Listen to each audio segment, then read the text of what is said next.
안녕하세요. 대한치과이식 임플란트 학회가 데놀과 함께하는 임플란트 업그레이드 이야기에서 타액 분비량 변화가 임플란트에 어떤 영향을 미치는지에 대하여 발표를 할 고려대학교 안암병원 구강암면외과의 전상우입니다. 임플란트 치료를 하시는 여러 선생님들이 모두 구강건조증, 타액 분비량이 줄어드는 변화가 어떻게 임플란트에게 영향을 미칠지 궁금하실 거라고 생각을 하는데요. 실제로 논문을 찾아보거나 발표하시는 강의들을 찾아보면 사실 이 분야에 대해서는 내용이 많지 않다는 걸 아실 겁니다.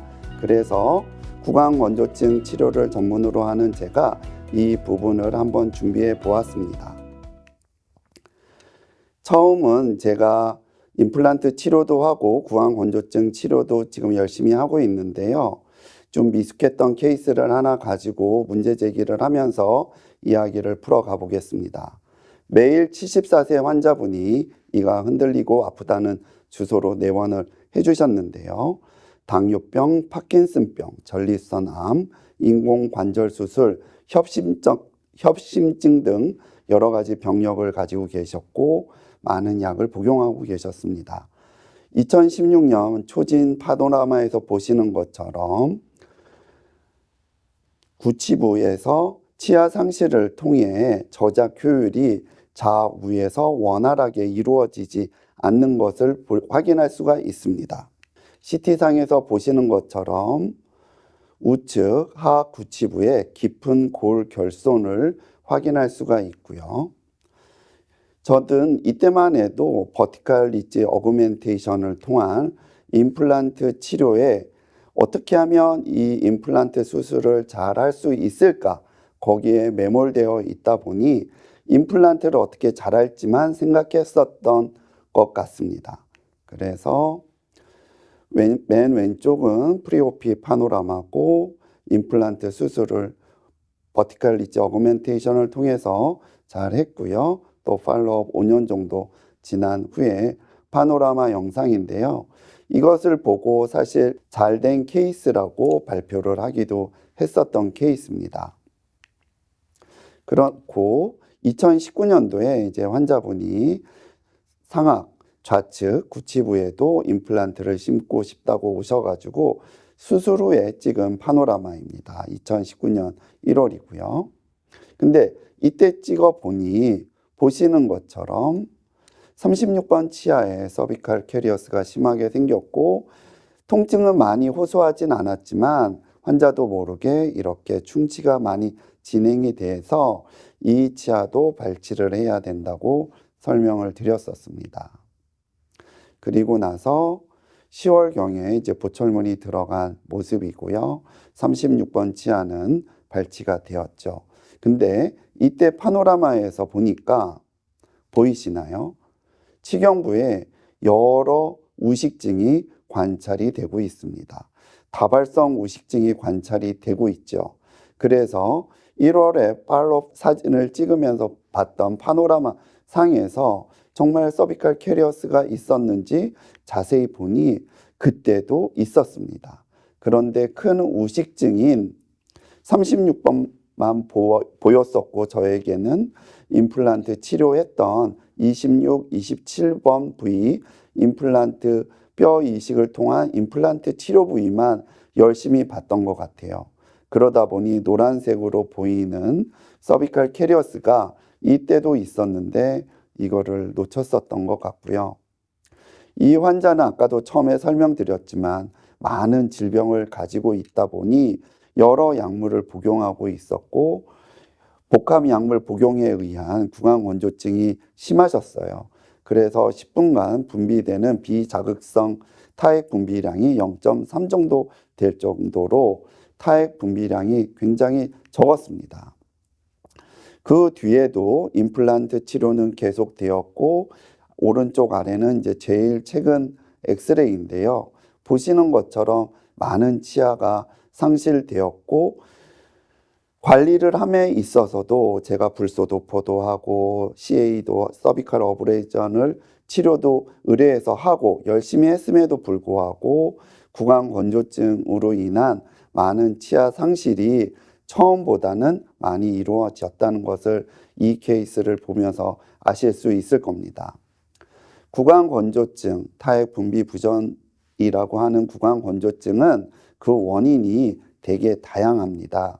증상은 입안의 입 마름 현상으로 환자들은 이야기를 하지만 그 원인이 다양하기 때문에 치료가 사실 어렵고 힘든 게 맞습니다. 그 원인은 노화, 아까도 말씀드렸던 약물을 복합적으로 복용하는 케이스, 당뇨, 쉐그렌 신드롬, 또 항암 치료, 방사선 치료의 부작용, 또 스트레스 등에 의해서 구강 건조증이 생길 수 있고요. 또 이것으로 인해서 구강 내 오랄 마이크로바이옴의 변화는 구강 pH의 감소와 구강 내 병원균 증가를 일으킴으로 인해서 아까 보여드렸던 다발성 우식증뿐만 아니라 치주질환, 구취, 구내염, 여러 가지 구강 질환을 일으키는 걸로 알려져 있습니다. 제로스토미아 구강 건조증 같은 경우는 어덜트에서 성인에서 램펀트 캐리어스가 가장 문제가 될 겁니다. 그런데 이런 구강 건조증의 치료제는 사실 아직 마땅한 게 없기 때문에 저희가 치과 의사들이 구강 건조증 환자가 그렇게 많음에도 불구하고 적극적인 치료를 못하고 있을 거예요. 대다수의 전문 의약품은 한 가지밖에 없고 대다수가 의약 외품으로만 있습니다. 보시는 것처럼 대다수가 인공타액 같은 의약 외품이고요. 올펀 드럭으로 지정된 전문 의약품은 살라겐이라는 약이 92년도에 지정돼서 지금도 처방은 되고 있지만 이 약은 부교감 신경을 비특이적으로 자극하기 때문에 환자들이 여러 가지 사이드 이펙트에 의해서 복용을 못하는 경우가 있고요.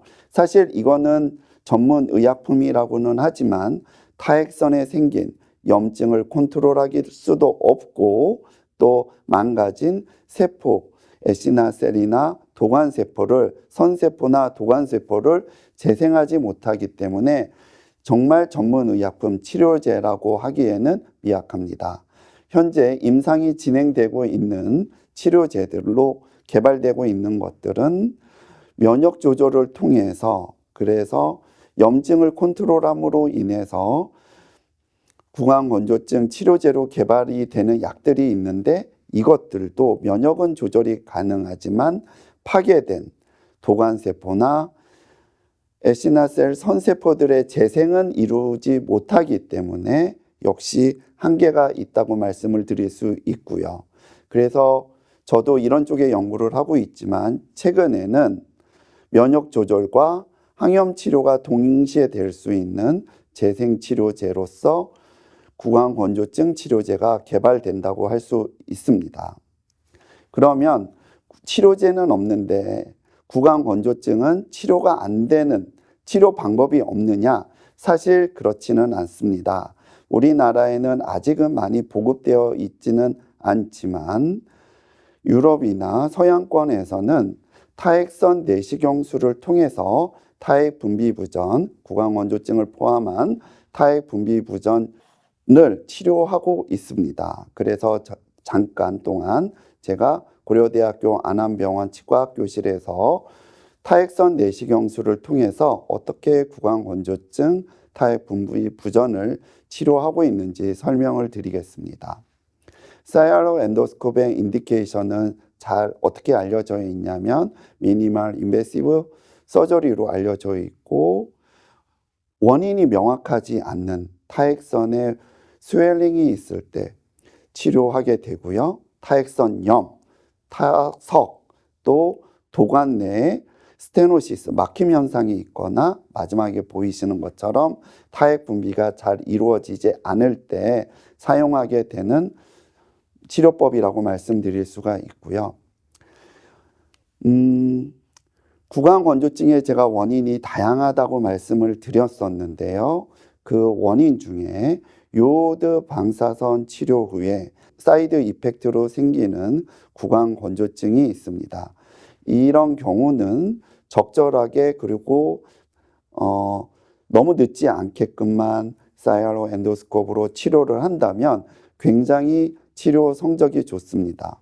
왼쪽에 있는 A는 치료 성적은 타액선염, 요오드 방사선 치료 후에 생긴 타액선염은 타액선 내시경술로 치료했었을 때 총 25명 중에 16명이 완전히 치료되었고 7명이 부분적인 해결을 보았다라고 되어 있습니다.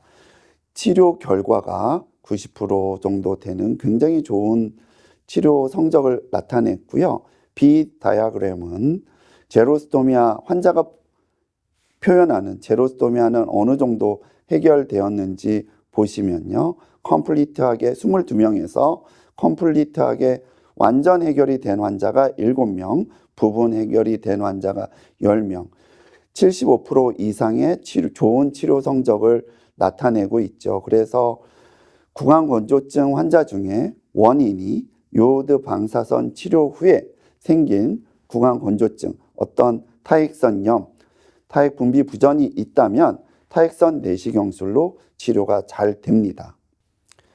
말씀드렸던 것처럼 구강건조증은 굉장히 여러 이유에서 발생이 되는데요. 그 중에서도 쉐그렌 신드롬에 의한 구강건조증은 치료하기가 어렵다고 다들 알고 계시고 이 병은 치료가 안 되는 병이라고 생각을 하세요. 자가 면역 질환이고 자가 면역 질환으로 생긴 구강건조증은 침샘 자체가 파괴가 되기 때문에 여기에서 이 방법으로 치료가 될까? 퀘스천 마크를 가지고 계신 분들이 많을 텐데요. 이 논문은 2018년도에 Annual Rheumatology Disease라는 굉장히 좋은 학술지에 실린 결과입니다. 쉐그렌 환자를 대상으로 타액선 내시경술을 했었을 때 타액 분비량이 증가된다는 결과를 보고했는데요. 비자극성 분비 타액도 증가를 했고 자극성 분비 타액도 모두 증가를 했습니다. 6개월 동안 팔로우한 데이터고요. 이거를 더 모아서 60주, 15개월 동안 팔로우를 했을 때도 치료를 적극적으로 했었을 때 좋은 결과를 보였습니다. 타액선 내시경술은 쉐그렌 신드롬 환자에서도 구강건조증을 어느 정도 해소할 수 있다라는 좋은 논문이라고 말씀드릴 수 있습니다. 저희 병원에서 어떻게 구강건조증 치료하고 관리하고 있는지를 한번 간략하게 설명을 드리겠습니다. 타액선 내시경술을 하기 위해서는 기구를 위치시켜야 되다 보니 도관을 넓혀야 되는데 이 도관을 넓히는 행위 자체는 타액선 도관 세정술과도 좀 비슷합니다. 그래서 이 도관이 충분히 넓혀지고 나면 아래 그림에 보이는 것처럼 저는 내시경을 보면서 타액선 내시경술을 통한 어떤 서저리를 하게 되죠. 첫 번째 위에 있는 그림을 보도록 하겠습니다. 보시는 것처럼 저는 현미경을 통해서 도관의 오리파이스를 찾고 가장 가는 프로브를 이용해서 조금씩 전진하면서 도관을 넓히고 찾아가고 있습니다. 영상에서 보시는 것처럼 프로브가 빠지고 나면 타액이 쭉 빠져나오는 걸 확인하실 수 있는데요. 타액이 쭉 빠져나오는 걸 보셨죠? 이런 식으로 도관을 조금씩 넓힐 수 있는 기구들을 순차적으로 넣음으로 인해서 도관을 넓힐 수 있고 나중에는 카테터를 통해서 약물 또는 생리식염수를 통해서 도관을 씻어내는 세척을 하는 도관 세정술이 이어집니다. 그렇게 충분히 넓어진다고 하면 이제는 그 입구를 통해서 내시경을 위치시킬 수가 있는데요. 내시경을 통해서 도관은 어떻게 생겼는지 한번 보겠습니다. 아래 영상을 보시죠. 보시면 도관 내가 찌꺼기로 막혀 있기도 하고 좁아져 있습니다. 그래서 이 부위를 내시경을 보면서 찌꺼기를 제거하기도 하고 이 환자 같은 경우는 뒤쪽에 찌꺼기가 방사선상에서는 나타나진 않았지만 단백질 찌꺼기가 도관을 막고 있어서 뒤가 붓고 아프다는 환자였거든요. 식사 시에.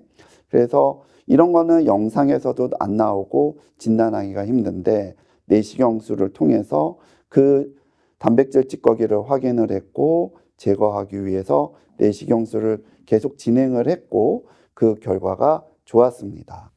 구강건조증과 치주조직의 관계에 대한 논문 리뷰를 해보면요. 사실 쉐그렌 신드롬 환자가 구강건조증을 대표하는 환자군이라고 생각을 하고 그 결과를 시스테믹 리뷰를 통해서 보았었을 때 사실 클리니컬 어태치먼트 레벨이나 징질바 인덱스, 프로빙 포켓 데스, 프라그 인덱스가 모두 비교군과 대비했을 때 나쁘지 않았었고 나빴었던 거는 충치, 미싱, 그 다음에 필링 되어 있는 것들이 많이 보고되었다. 그래서 여기에서 이야기하고는 거는 구강건조증 자체가 페리오돈탈 디지즈, 치주 질환의 하이 리스크라는 증거가 없다. 이렇게 이야기하고 있고 오히려 충치 이런 게 더 문제가 많이 된다. 이 논문에서는 이렇게 이야기를 하고 있는데요. 쉐그렌 신드롬 환자에 있어서 치과 임플란트가 어떤 영향을 미치는지를 살펴본 코호트 스터디 결과를 보시겠습니다.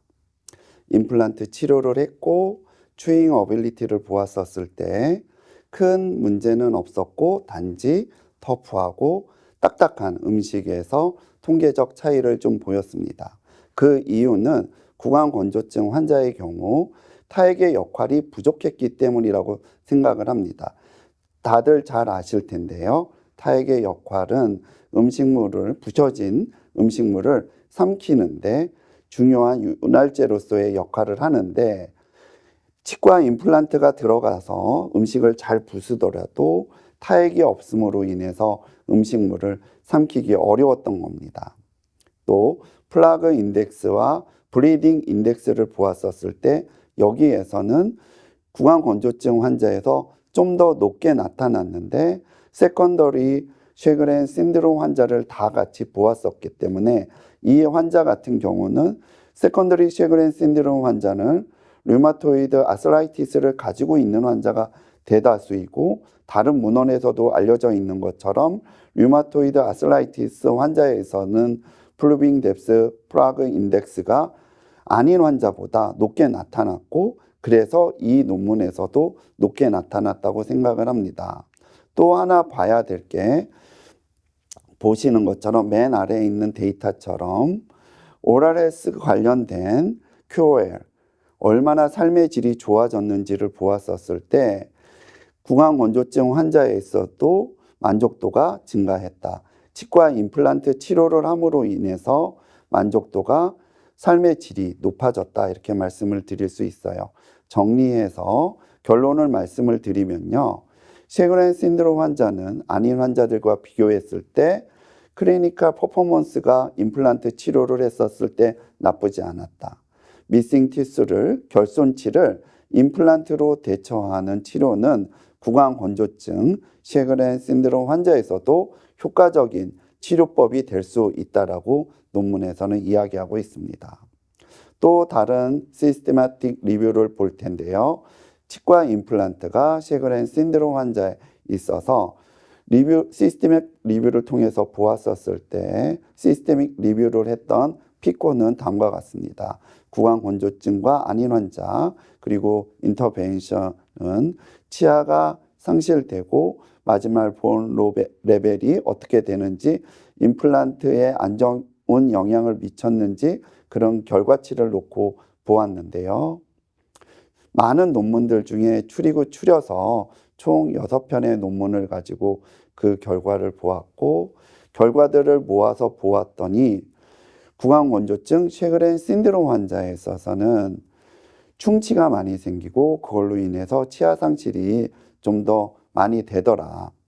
그런데 페리 임플란트 헬스를 관리함에 있어서 구강건조증이 분명히 영향을 미치는데 임플란트 실패율은 큰 차이가 없더라. 이렇게 데이터를 정리를 했었고 결론을 덴탈 임플란트 치료는 임플란트 서바이벌 레이트에 영향을 미치지 않고 마지날 본 레벨과 바이오로지컬 합병증이 생기는데도 영향을 미치지 않더라. 이렇게 이야기를 하고 있습니다. 시스테믹 리뷰를 통해서도요. 그리고 구강건조증 환자에 있어서도 치과 임플란트 치료가 삶의 질을 높이는 굉장히 중요한 치료라고 이야기를 하고 있고요. 실험적으로도 보여준 논문이 있어서 잠시 보고 넘어가겠습니다. 구강건조증이 치주질환에 영향을 미친다는 건 어느 정도 알려져 있는데 과연 구강건조증이 페리 임플란트 티슈에도 영향을 미치는지 알고 싶어서 스터디 디자인을 만들어서 실험을 했었고요. 쥐에서 했었는데 발치를 하고 임플란트를 심고 힐링 기간을 두고 나서 리가처 모델인데요. 실을 두름으로 인해서 염증을 유발시키고 그 결과를 보았습니다. 모델이 잘 만들어졌다는 걸 보여주고 있고요. 맨 오른쪽에 컨트롤 대비 구강건조증을 일으켰었을 때 타액 분비량이 잘 안 된다는 것을 결과를 보여주고 있고요. 마이크로 CT 결과고 또 이거를 조직을 만들어서 비탈의 표본으로 만들어서 보여준 결과입니다. 이것들을 가지고 사이토카인 MRI 익스프레션 결과를 보았었을 때 컨트롤 대비 구강건조증에서 랑클이나 인터루킨 1 베타 같은 수치가 유의성 있게 올라가 있는 것을 보여줬고요. 그래서 결론을 어떻게 내고 있냐면 구강건조증 그 자체가 임플란트 주변의 뼈 흡수를 일으키지는 않는다. 이렇게 결론 짓고 있습니다. 그래서 마지막으로 이제 케이스를 보면서 구강건조증 환자를 어떻게 치료해야 될지 한번 살펴보고 갈 텐데요. 피메일 66세 환자분이 오셨어요. 30년 정도 된 것 같은데 입이 심하게 마르다고 했고 이 환자는 사실 류마티스 내과에서 구강건조증이 심하니까 혹시 쉐그렌 환자가 아닌지 감별 진단을 의뢰하셨어요. 그래서 조직 검사를 했었고 쉐그렌 신드롬 환자로 확진되었었는데요. 오른쪽에 보시면 혀와 구강저의 모습을 볼 수 있고 타액 분비량도 굉장히 적었고 타액 완충에서도 상성 타액을 보였습니다. 그래서 타액선 내시경을 했는데요. 내시경을 통해서 본 모습은 그 안은 굉장히 도관이 처참하다고 말씀드릴 수 있어요. 보시는 것처럼 안에가 굉장히 빨갛고 염증이 심하죠. 그리고 끝에 보시면 굉장히 좁아져 있는 스테노시스 현상이 많다는 걸 아실 거예요. 그래서 쉐그렌 신드롬 환자의 처음 했던 내시경은 이런 경우가 많습니다. 질환이 많이 진행된 경우에는요. 그렇지만 이런 환자들도 한 번, 두 번, 세 번에 걸쳐서 내시경을 하다 보면 저렇게 빨갛게 보이던 덕타이티스 도관염 같은 것들이 많이 줄어들고 타액 분비량이 유의성 있게 늘지는 못하더라도 조금은 늘어서 환자가 불편해하는 것들이 감소되는 것을 임상적으로 경험하고 있습니다.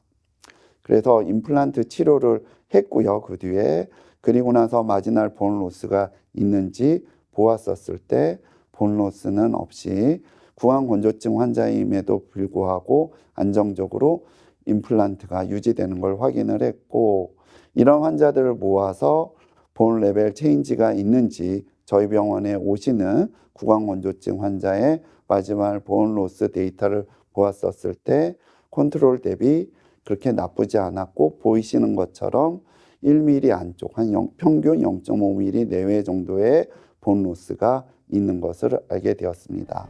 이제 마무리 짓겠습니다. 구강건조증 하이포살리베이션 같은 경우는 의사가 노력을 열심히 한다 보면 치료될 수도 있고 충분히 관리될 수 있는 질환이라고 저는 생각을 하고요. 그거를 함에 있어서 타액선 내시경술은 굉장히 좋은 진단과 치료의 툴이라고 말씀드릴 수 있고요. 구강 건조증 자체는 임플란트 주변에 뼈 흡수를 일으키지는 않습니다. 치주 질환이 일어나면 영향을 받겠지만요. 그래서 오히려 구강 건조증 환자에 있어서는 유치가 주변에 잔존 치아가 있다면 그 잔존 치아에 생기는 충치가 진행이 되는지 안 되는지를 임플란트 치료를 하면서 더 꼼꼼히 주의를 기울여야 된다라는 말씀을 드리면서 오늘 강의를 마무리하도록 하겠습니다. 긴 시간 경청해 주셔서 감사합니다.